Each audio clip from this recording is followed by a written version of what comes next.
제가 첫 시간에 그 공개 강의에서도 말씀드렸지만은 이 역의 세계는 중국의 한문의 역사하고 똑같은 겁니다.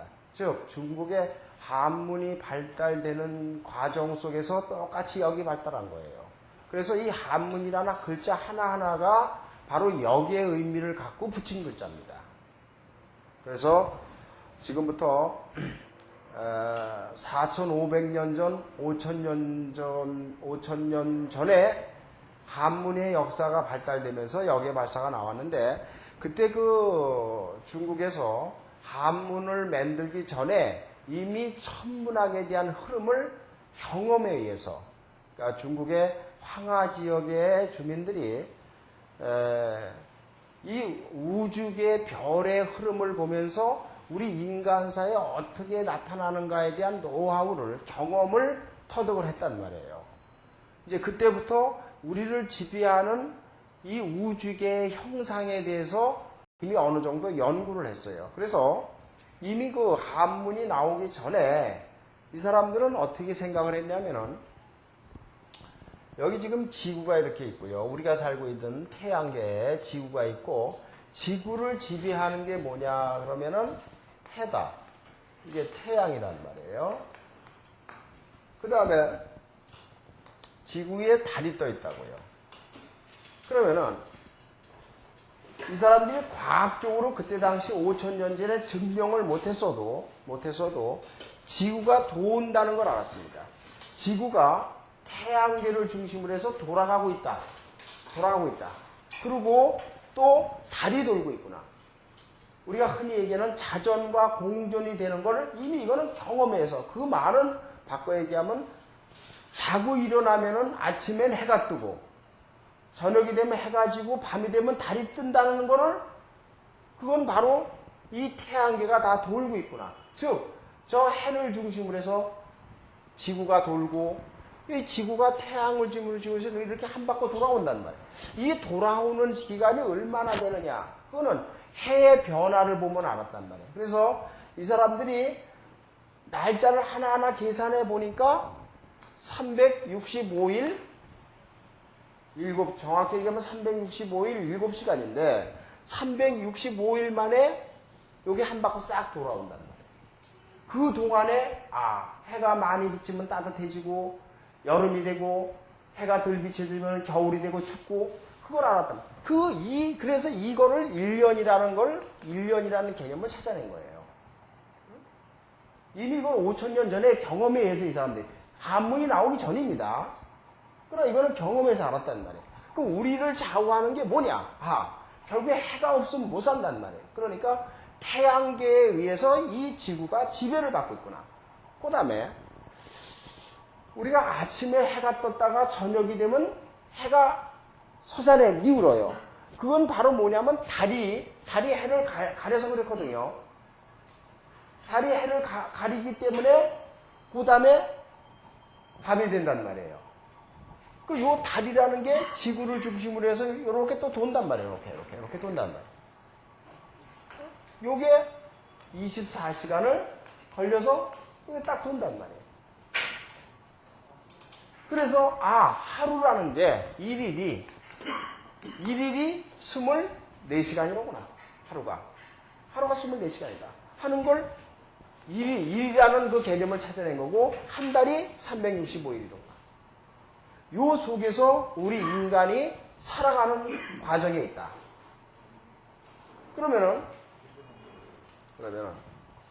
지금 우리 인류를 좌우하는 지구상의 인간은 결국에 뭐에 의해서 지배를 받고 사냐면은 태양과 달과 이 속에 산단 말이에요.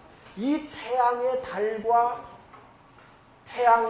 태양과 달의 변화가 어떻게 나타나냐에 따라서 우리 인간의 삶의 흐름이 결정되어질 거 아니냐 하는 걸 이미 경험적으로 찾아낸 거예요. 그래서 우리 인간을 지배하는 게, 이제 한문이 나오고 난 다음에 일이죠. 이게 일이라는 글자가, 이게 태양의 의미를, 태양의 빛을 표시한 거거든요. 그리고 달이 이렇게 둥그렇게 떠 있단 말이에요. 이거를 그린 게 이렇게 해서 이게 월이 된 거예요. 월. 그래서 1월이 변화가 어떻게 이루어지느냐. 이게 결국에는 천문학이거든요. 천문의 흐름이에요. 요게 결국에 합해서 이제 역이라는 개념이 된 겁니다. 역이라는 건 그러니까 일과 월자가 합한 글자예요. 그러니까 자 그렇게 봤을 때 우리의 그런데 이 지구상에 우리 인간의 삶을 결정지어주는 거는 태양과 달인데, 그럼 이 안에 우주계에는 무수하게 많은 별들이, 우리가 흔히 얘기하는 은하계가 있단 말이에요. 은하계가. 네? 나중에 과학이 발달돼가지고, 과학이 발달돼서 거리가 측정이 됐지만은, 그때 당시에 5,000년 전에 중국 사람들은 과학이 발달되지 않았어도요, 어떻게 생각했냐면, 이 안에 무수하게 많은 별들이 있는데, 이 안에 별들이 우리 인간한테 결정적으로 줄 수 있는 영향을 주는 별을 5개를 들었어요. 그게 이제 우리가 흔히 수성, 목성, 화성, 토성, 금성이라는 이 5개의 행성의 개념을 알았습니다. 이건 이미 5,000년 전에 중국 사람들은 이걸 알고 있었다고요. 바로 이 5개의 행성이, 물론 거리 측정은 못했어요.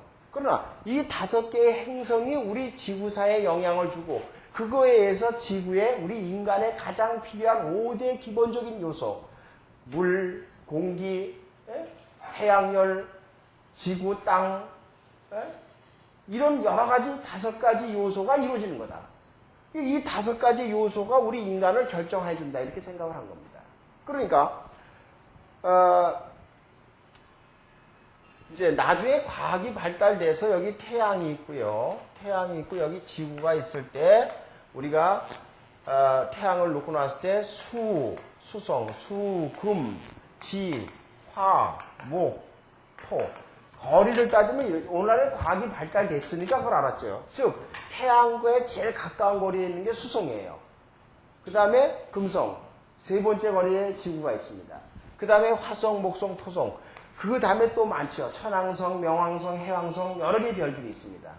그런데 이때 처음에 5,000년 전에 중국 사람들은요, 이 5가지 행성이 다 요 안에 들어와 있다. 즉 지구와 요 사이에 이 5가지 행성이 있을 거다. 5행성이 있는 걸로 본 겁니다. 나중에 후에 과학이 발달돼서 이 거리 측정이 돼서 수금, 지, 화, 목, 토 이렇게 거리가 밝혀졌지만은 이미 그때 5,000년 전에 중국 사람들은 한문이 나오기 전이지만은 이미 우리 인간을 자비하는 5가지 행성이 태양과 지구 사이에 다 모여 있을 거다, 이렇게 봤던 겁니다. 그 외에도 뭐 천왕성, 명왕성 많은 별들이 있는데 왜 그건 무시했을까? 그거는 너무 거리가 멀리 떨어져 있어서 우리 지구한테 주는 기간이, 우리 그때 당시, 지금은 수명이 길어졌지만 왜 우리가 이제 60갑자를 따질 때 60년을 주기로 했냐면은 그때 당시에는 60년을 살면 참 장수하는 거예요.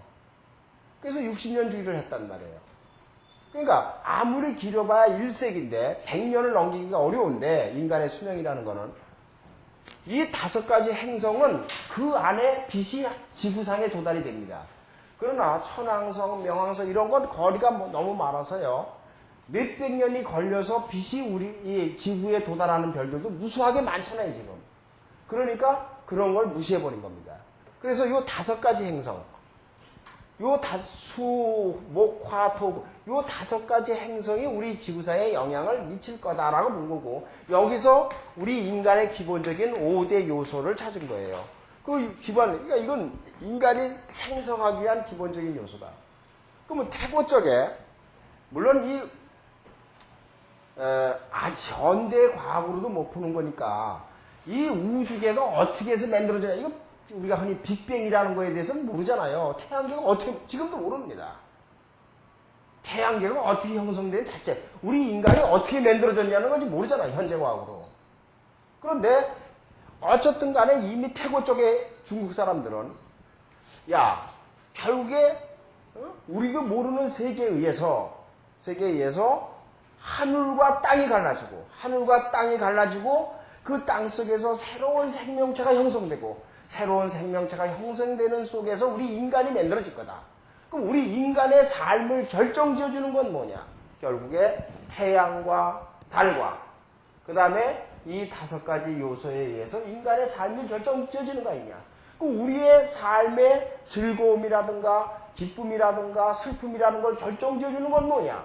결국에 태양과 달과 이 5가지 요소에 의해서 우리 인간의 삶이 결정된다라고 봐야 되는 거 아니냐? 그래서 모든 사회 구조를 요렇게 맞춘 거예요. 근데 현실적으로 뭐 그게 그렇게 되어 있는 거 아니냐?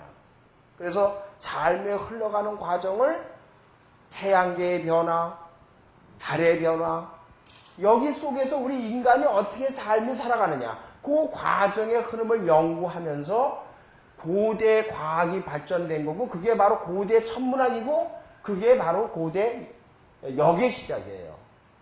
그러니까 우리가 이 역이라는 학문은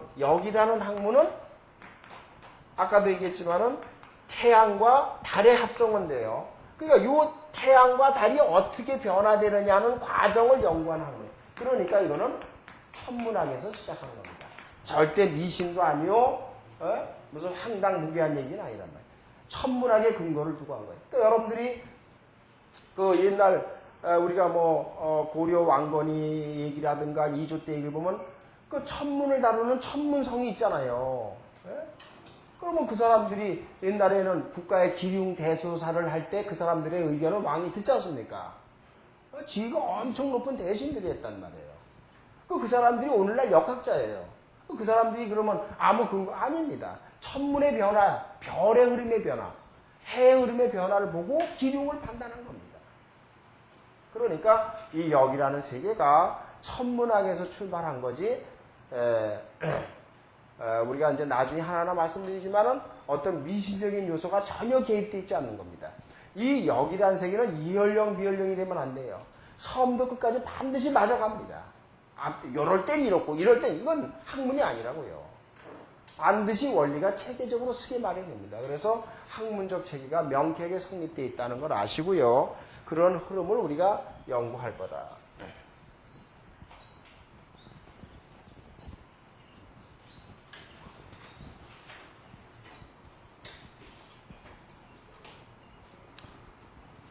그래서 이제 여러분들 그 교재 앞에 이제 보시면은 그런 우주계의 변화를 우리가 이제 말씀을 드렸거든요. 그래서 그런 흐름을, 그러니까 결국에 이 역이라는 세계 자체는 결국에 천문학적인 입장에서 이제 등장을 한 겁니다. 그런데 자 이제 이 우주계의 변화를 보면서 지금부터 한 5,000년 전에요. 5,000년 전에 중국의 역사를 보면은 중국의 그 황하강의 인류 문명의 발생지란 말이에요. 양자강, 황하강. 근데 지금 우리가 인류의 그 가장 오래된 4대 문명지를 이집트의 나일강, 그 다음에 메소포타미아 유프라데스강, 인도의 간지스강, 그 다음에 중국의 양자강을 들어요. 양자강 줄기가 다 황합니다. 그런데 그런 그 4대 유역의 발산지 중에서 역사적으로 깊이가 서양 사람들은 이집트의 나일강을 최고로 치고요. 우리 동양에서는 중국의 양자강 지역을 더 오래됐다고 봅니다. 근데 유물이 나온 건 나일강 쪽에서 더 오래된 게 나왔어요. 그래서 이집트의 나일강의 그 역사적 깊이를 논하지만은 하여튼 그러나 지금부터 5,000년 전에 5,000년 내지 5,500년 전에 중국의 황하 지역인 일단 부족 국가가 형성되어 있었습니다. 그러니까 이거는 부족들이 모여서 하나의 그러니까 원래 인류는 태어날 때 모계사예요. 모계사입니다. 그래서 모계를 중심으로 해서 이제 공동체로 살았단 말이에요. 그러다가 살다 보니까 삶이 살아가는데 노하우, 경험을 알기 위해서 그 지역에 오래 사는 사람, 오랜 사는 사람의 조언을 받게 됩니다. 그 오래 사는 나이 많이 먹은 사람이 바로 뭐예요? 촌장이 된 거예요. 그래서 우리가 이제 그 중국의 그 황하 지역에 우리가 최초의 촌장을 우리가 보키시라고 명명해요. 이 사람이 초대 촌장입니다. 중국에.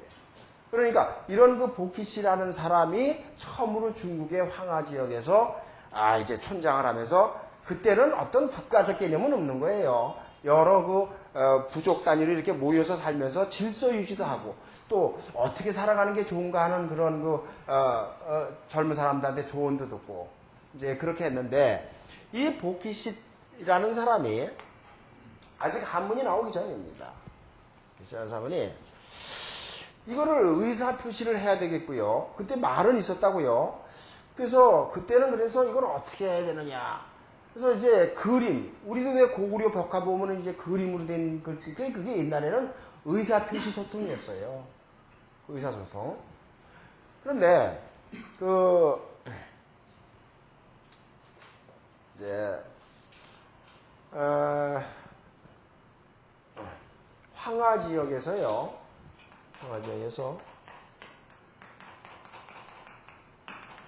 이 말은 용마라고 붙여요. 이게 말맞자를 쓰는데요. 용의 형상을 갖고 있는 말이다. 이 용마가 발견됐는데 이 등에 그림이 그려져 있었어요. 그림이 그려져 있었다고 합니다. 근데 이 용마라는 게 지금 말하면 뭐 말을 의미하는 건 아니고요. 그 강가에서 나온 하여튼 아마 거북이라고 생각하는 게 올바를 겁니다. 거북이라고. 말은 이렇게 용마라고 그랬지만. 근데 여기 그림이 그려져 있는데 그림이 그려져 있고 숫자가 나열되어 있었어요. 숫자가 나열되어 있었습니다. 근데 이 숫자가 기가 막히게 숫자들이라는 거예요. 근데 이게 결국에 무슨 숫자라는 걸 이제 이 사람들이 찾냐면 1서부터 1, 2, 3, 4, 5, 6, 7, 8, 9, 10이라는 개념의 숫자가 표시되어 있었어요. 그때부터 아주 중요한 의미를 깨닫게 됩니다. 그리고 여기서 이제 그리고 동시에 또 낙수라는 그것도 황하 지역에 있는 그 강줄기인데요. 낙수라는 데서 그 거북이 등이 이렇게 거북이 등 안에 이게 거북이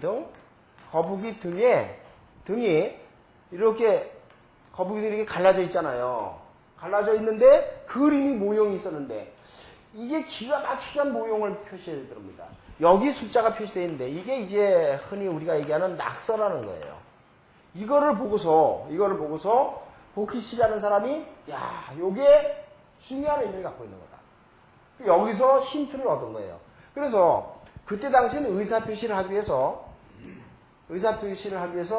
이제 나무 껍질에다가요. 옛날에는 나무 껍질에다가 그림을 그렸어요. 그림을. 그러니까 말은 뭐예요? 예를 들어서 말은 이런 형상을 그려갖고 요 말의 형상을 그려갖고 요게 말이다. 의사 표시를 했단 말이에요. 그림을 그려갖고 그 그림을 이렇게 그리면서 이게 변화가 돼서 이게 무슨 어떤 모형이에요 이게? 이 말맞자는 말의 모형을 그대로 그린 거예요. 말자를 만들어낸 거예요. 예를 들어서 이렇게 하면서 처음에 그림으로서 의사표시를 했단 말이에요. 그림으로 의사표시를 하면서 발전되면서 이 한문이라는 글자를 만든 거예요. 그 한문이라는 글자가 만들어지면서 이제 이때 세상의 이치가 어떻게 돌아가고 있다 하는 걸 찾아내면서 영이라는 세계를 발견한 거예요. 그러니까 하늘과 땅의 관계의 흐름을 우리가 알겠다. 그래서 그러면서 이제 이 보키시라는 시대에 이 사람이 창일이라는 사람이요. 옛날 중국 아주 옛날 고전에 기록이 나와 있는데 증명은 못합니다. 이거는 너무 오래됐으니까. 근데 이 사람이 처음으로 한문을 창시했다고 그래요. 그럼 무슨 뜻인 거 아니에요? 보키시하고 같은 시대에 있는 사람인데 5500년 전에요. 이 사람은 천문학자입니다. 이 해와 달. 그러면 이 보키시라는 사람이 그런 그림을 그려둔 걸 갖다가 이거를 원래 한문이라는 건 상형문자예요. 모형을 보고 표시해낸 상형문자입니다. 그러니까 요걸 창일이라는 사람이 그 그림 속에서 나무 껍질에 표시되어 있는 그림 속에서 이 모형을 보고 글자를 만든 거예요. 이 글자를 만든 게 이게 한문입니다. 우리가 얘기하는. 그리고 한문이 만들어졌는데 이 한문을 만들면서 천문의 변화, 하늘의 변화의 흐름을 이걸로 기초를 해서 한문을 만들었어요. 그러면 이 천문의 변화, 한문의 변화라는 게 바로 뭐냐면 해와 아까 되겠지만 해와 달의 변화거든요. 바로 이게 여기라는 거예요. 그래서 한문의 역사는 이꼬로 역의 역사다라고 얘기하는 게 바로 그겁니다. 제가 그렇다는 걸 한문의 그 10천간 12지지를 해석을 하면서 뿌리를 설명을 할 겁니다.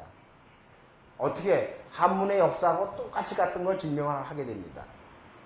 그래서요, 여러분들이 이런 의미를 아시고 이제 한문의 흐름을, 그러니까 이 역은 바로 천문학의 기초 위에서 한문이 만들어졌거든요. 역도 똑같은 거예요. 태양과 해의 변화 속에서 어떻게 우리 인간사의 삶에 영향을 주느냐. 그때 인간의 삶을 영향을 주는 해와 달과 지구 속에 여기 많은 5가지 행성의 이 영향도를 표시한 게 바로 천문학이고 이게 바로 역인 거죠.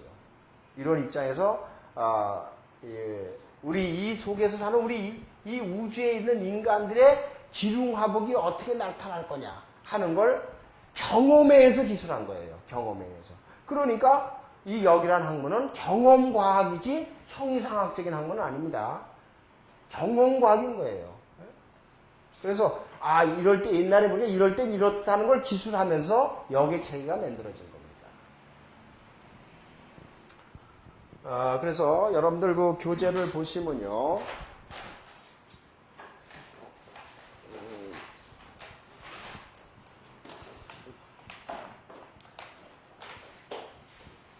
교재를 보시면은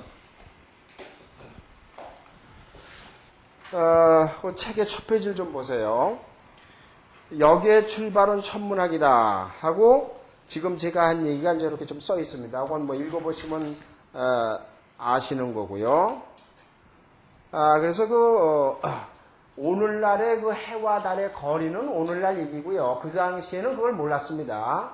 오늘날 그렇게 표시하는 거고요. 그 다음에 두 번째 중요한 거는 사주명리학의 기원을 좀 보는데요. 그래서 이 사주명리학은 이미 요 보키시 때요. 창일이라는 사람이 한문을 만들면서 같이 만들어진 거다. 그 뒤에 역이 발달한 거는 그 뒤에 역이 그러고 난 뒤에 한문이 만들어지고 나서요. 한문 창시 후 역이 이제 발달을 아주 하게 되는데 이 역의 발달을 하게 된 아주 이제 논리적인 체계가 이루어지는 것은 중국의 춘추 전국 시대예요. 그럼 왜 춘추 전국 시대 때 역이 발달하냐면 이 춘추 전국 시대는 난세죠. 중국의 양자강, 황하강 지역을 놓고 열 몇 개 국가가 지금 영토 싸움을 벌리는 시대란 말이에요. 죽이고 살리고 말이에요. 그러니까 우주계의 변화, 천문의 변화, 여러분들이 잘 아시는 삼국지의 제갈공명도 천문학자예요. 그 사람이 어떻게 알고 예를 들어서 동남풍이 한겨울에 어떻게 불지 알아. 경험이거든 그게. 그렇잖아요. 그러니까 적벽대전에서 이길 수 있는 것도 그 우주계의 변화를 읽었으니까 동지섣달에 동남풍이 오늘 말하면 그게 무역풍이거든요. 거꾸로 바람이 남쪽에서 거꾸로 불어오는 무역풍이거든요. 그거를 어떻게 알았을까요? 경험이라는 말이에요. 근데 그 전에 이미 춘추 전국 시대 때 이 춘추 전국 시대는 난세입니다. 그러니까 세상을 살아가는 지혜를 깨우치기 위해서 역을 발전하게 된 거예요. 그래서 이걸 이제 제일 먼저 얘기한 거는 초창기 춘추전국 시대에 낙록자라는 사람이 있었어요. 이 사람이 처음에 원리소식부라는 책을 졌는데 그 원리소식부라는 책은 뭐냐면 그거는 이런 내용이었어요. 원리소식부 책은 원래 이제 한자가 나왔으니까 한자가 나온 뒤였으니까 이 그 창일이라는 사람이 한문을 만들면서요. 한문을 아까 이 복희시 대 한문을 만들면서 이 사람들이 뭘 찾아내냐면요. 하늘의 변화와 땅의 변화를 아까 얘기한 용마와 하도 낙서라는 데서 힌트를 얻어서 찾아냅니다. 하도 낙서에서. 그래갖고 10천간 12지지를 이거를 밝혀내요. 이게 복희시대 처음 밝혀집니다. 한문이 만들면서 이 근거를 두고 한문을 만든 거예요. 바꿔 얘기하면 우리가 앞으로 배우는 10천간 12지지를 보고 한문을 만든 거예요. 거꾸로 얘기하면 한문이 나와서 이게 된 게 아니라 이거를 먼저 생각해내면서 한문을 만든 거예요. 우리가 배우는 10천간 12지지를 먼저 이거를 만들면서 한문이 만들어진 거예요.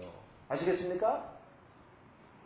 그만큼 한문의 역사하고 똑같다는 게 그래서 똑같은 거예요. 그러니까 한문의 기초는 10천간 12지지의 근거를 두는 거예요.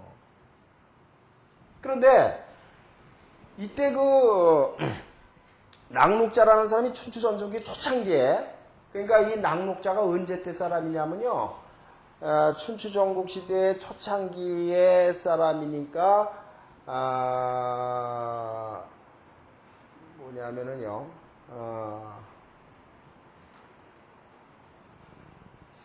초창기 그러니까 춘추전국 시대에 막 들어가면서 처음에 중국을 통일한 그 양반 때에 이제 나온 사람인데 이 양반의 그 원리소식부라는 건 뭐냐면 요 10천간 12지지의 내용을 기술한 책이에요. 간단한 얘기합니다. 여기서 이걸 기술하면서부터 사람들이 여기의 흐름이 모든 게 10개의 청관과 12개의 지지에 의해서 모든 게 다 구성되는구나 하는 걸 알아낸 겁니다. 그래가지고 이제 그 뒤에 이제 유명한 귀곡자라는 사람이 등장합니다. 족보에 있는 분이에요. 아주 유명한 분인데 이 귀곡자라는 사람에 의해서 이 천문을 하는 사람들이 역을 연구하게 됩니다. 천문을 하는 사람들이 역을 연구하는데 요 귀곡자라는 사람이 누구냐면은 이 사람이 여러분들이 잘 아시는 그 손자병법을 쓴 저자 손빈 있지요. 손빈을 가리킨 은사가 귀곡자입니다. 근데 이게 책에 있는 근거는 아니지만은 중국의 그 일설에는 귀곡자라는 사람이 얼마나 사주를 잘 봤냐면요. 손빈이 스승한테 배워가지고 이제 자기가 있는 오나라로 고향으로 이제 그 국가의 부름을 받고 떠나는데 너는 반드시 팔다리가 잘린다는 얘기를 했다고 그래요. 귀곡자는 자기 제자한테. 그런데 너는 팔다리가 잘려야만 성공한다. 반드시 넌 다리를 잘리고 그로 인해서 너는 성공한다. 근데 결국에 손빈이 다리 불구자가 되는 거 아니에요. 그리고 유명해지고 승상이 되고 죽으면서 유명한 손자병법 책을 쓴 겁니다. 딱 맞췄다는 얘기거든요. 그만큼 유명했다는 거예요. 이 사람이. 그분에 의해서 이제 오늘날 그 역의 기초가 만들어졌다 이렇게 얘기를 하고 그 뒤에 이제 많은 사람들이 나와요. 많은 사람이 나오는데 우리가 이제 앞으로 연구하는 그 역이라는 거는 이게 이제 우리가 연해자평사라는 이게 이제 그 서대승이라는 사람에 의해서요. 이게 이제 명나라 때 이 오늘날 우리가 앞으로 연구하는 이 역은요. 명나라 때하고 청나라 때 이게 이제 오늘날 많이 체계화됩니다. 근데 이 명나라 때 이 서대승이라는 사람이요. 이건 아주 유명한 사람입니다. 이 서대승이라는 사람에 의해서 유명한 책이 하나 써져요. 그 책이 뭐냐면은 이게 유명한 연애자평서라는 책이에요. 이 연애자평서라는 책이 나오면서 역에 대한 연구가 급속히 이루어집니다. 그래서 우리가 앞으로 제가 설명을 하는 거는 이 연애자평서에 있는 얘기를 많이 할 거예요. 근데 이 책의 의미가 얼마나 중요하냐면요. 이 사람들은 이미요. 네? 지금부터 1000년 전 이전 사람들인데 어떻게 그런 생각을 했는지요. 이걸 왜 이걸 자평서라는 말을 붙였냐면요. 이걸 왜 자평서라는 말을 붙였냐면 요게 자가 앞으로 요게 물수자거든요. 물수의 의미를 말해요. 즉 인간사의 삶은요. 물이 이렇게 있을 때 물이라는 게 이렇게 수평으로 있을 때가 가장 온화한 거지요. 여기 물이 이렇게 담아져 있는데 이렇게 기울어지면 이게 엎어질 거 아니에요. 그죠? 즉 물이라는 게 이렇게 있다가 이렇게 기울어지면은 물이 엎질러지죠. 그 물이 엎질러지는 건 인간세에 비하면 벌써 이게 기울어졌다는 거는 인생에 굴곡이 생기는 거예요. 그러니까 가장 온화한 삶은 뭐예요? 물이 수평 상태에 있을 때가 가장 온화한 거죠. 그러니까 우리 인간사의 삶도 물이 이렇게 수평 상태에 있는 상태냐 아니면 이렇게 굴곡에 기울어져 가고 있느냐. 이렇게 굴곡이 이루어지는 건 언제 이루어지느냐. 그걸 연구한 책을 그래서 이걸 자평서란 말을 붙인 거예요. 그러니까 왜 자평서가 되면 이게 물이 평평하게 있을 때가 가장 인생의 삶이 순탄하다 그런 뜻이었어요. 그게 기울어짐으로 인해서 삶이 흔들리는데 그거를 우리가 그럼 언제 그러냐? 그걸 연구해 보자는 말이에요. 그게 오늘날 바로 여기지요. 그래서 이러한 그 연애자평서에서 이제 우리가 앞으로 배울 내용들이 많이 이제 나옵니다. 그래서 춘추 전국시대 때 썼던 내용들을 이 서대승이라는 사람이 연애자평서에서 다시 재정립을 해요. 근데 그 논리가 너무너무 명쾌하단 말이에요. 그래서 이제 그 원리를 우리가 정리하게 된다.